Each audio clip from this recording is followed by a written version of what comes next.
મયુર કુકુટવતે મહાશક્તિ ધરે નદે કૌમારી રૂપ સંસ્થાને નારાયણી નમોસ્તુતે. નમો નમઃ. તમારા બધાનું સ્વાગત છે આધ્યાત્મિક મહાશક્તિમાં. માં જગદંબાનું આરાધન કરતા આપણે પ્રશ્ન એવો પણ થાય કે શું માં જગદંબા રાજરાજેશ્વરી સાધનભૂતા ઈશ્વરી આપણા મનની મનોકામના પૂર્ણ કરવામાં સુયોગ્ય સંતાન આપી શકે છે? હા, આપી શકે છે. માં જગદંબા સંતાનની દાત્રી છે અને એટલા માટે એને તમામ પ્રકારની સિદ્ધિ આપનારી સિદ્ધિદાત્રી તરીકે પૂજવામાં આવે છે. અને એમાં પણ માં બાલા બહુચરા, એના આગળ એક શબ્દ લાગે છે બાલા બહુચરા, જે તમામ પ્રકારના નવજાત શિશુઓની અધિષ્ઠાત્રી દેવી છે, ચોટલીની ધણિયાણી છે. અને એટલા માટે ત્યાં બાબરી ઘણા બધા વ્યક્તિઓની ઉતરતી હોય છે. કેમ? કેમ કે માં જગદંબા બાળકો પર કૃપા કરનારી છે. જે માતાઓ, બહેનો, દીકરીઓને ગર્ભસ્થ પ્રોબ્લેમ છે, કોઈ પણ જાતની ગાયનેક પ્રોબ્લેમ છે, એને માં બાલા બહુચરીનો આરાધન કરવું જોઈએ.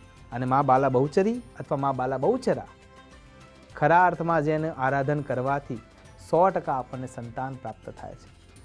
ચંડીપાઠનું આરાધન જોવા જઈએ તો સુરત અને વૈશ્ય સમાધિની તકલીફ આ જ છે.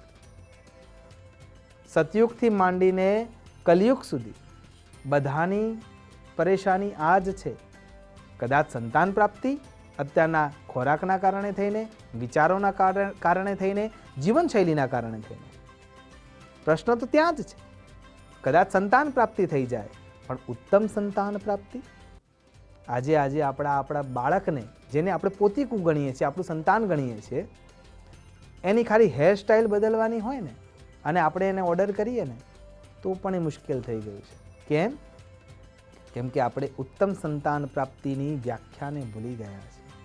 અને એટલા માટે જન્મ પૂર્વે જેને સંતાન જોઈએ છે એને માં બાલા બહુચરીનું આરાધન કરવું જોઈએ.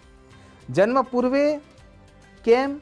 કેમ કે આપણી ત્યાં ગર્ભસ્થ સંસ્કાર એટલા જ મહત્વના ગણવામાં આવ્યા છે. અને ગર્ભસ્થ સંસ્કાર કેમ મહત્વના છે? એકવાર સંતાનનો જન્મ થઈ જાય એટલે કે હાથમાં જો સફરજન લેવામાં આવે ને પછી આખી પૃથ્વી ઉપર ફેરવવામાં આવે કે તું તરબૂચ છે, તરબૂચ છે, તરબૂચ છે, અથવા કોઈ શ્રેષ્ઠ કેરીનું ફળ છે, તો શું એ કન્વર્ટ થઈ શકશે? ના, જરાય નહીં. અને એટલા માટે જે બીજ રોપણ થાય છે એ બીજને ઉત્તમ બનાવવા માટે આરાધના રૂપે, માર્ગદર્શન રૂપે અને શક્તિની ઉર્જા રૂપે માં બાલા બહુચરીનું આરાધન કરવું ખૂબ જ જરૂરી છે.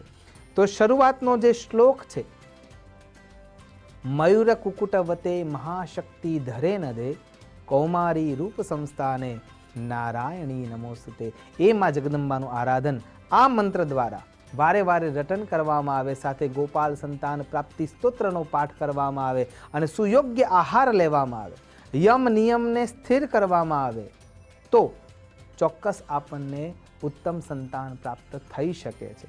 સુરત અને વૈશ્ય સમાધિની જે મુશ્કેલી હતી કે મારા સંસ્કારોને, મારી સંપદાને, મારા રાજ્ય વૈભવને હવે આગળ વધારશે કોણ? ઉત્તાનપાદની પણ આ જ વિચાર હતો કે ઉત્તાનપાદ પણ એ જ વિચારતો હતો કે મારા પછી આ રાજ્યને, જે હું સમૂચી પૃથ્વીનો રાજવી છું, એને સંભાળશે કોણ? અને એ વખતે સુનીતિ અને સુરુચિના રૂપે જે ઉત્તમ અને ધ્રુવ મળ્યા એ પણ આ જ ક્રિયાથી મળે છે. અને એટલા માટે માં જગદંબાના આરાધના સાથે, સુયોગ્ય આહાર સાથે, સુયોગ્ય કસરત સાથે, જીવનશૈલીને ઉત્તમ બનાવવાની સાથે જ્યારે આ મંત્ર દ્વારા મયુર કુકુટવતે મહાશક્તિ ધરે નદે કૌમારી રૂપ સંસ્થાને નારાયણી નમોસ્તુતે આનું આરાધન કરવામાં આવે, સંતાન ગોપાલ સહસ્રના પાઠ કરવામાં આવે, અનુષ્ઠાન કરવામાં આવે તો ચોક્કસ આપણને સુયોગ્ય સંતાન મળી શકે છે. આશા કરું છું માં જગદંબા બાલા બહુચરા આપ સૌની મનોકામના પૂર્ણ કરે એ જ અભ્યર્થના સાથે નમસ્કાર. અસ્તુ સદા શિવોહમ. નમો નમઃ.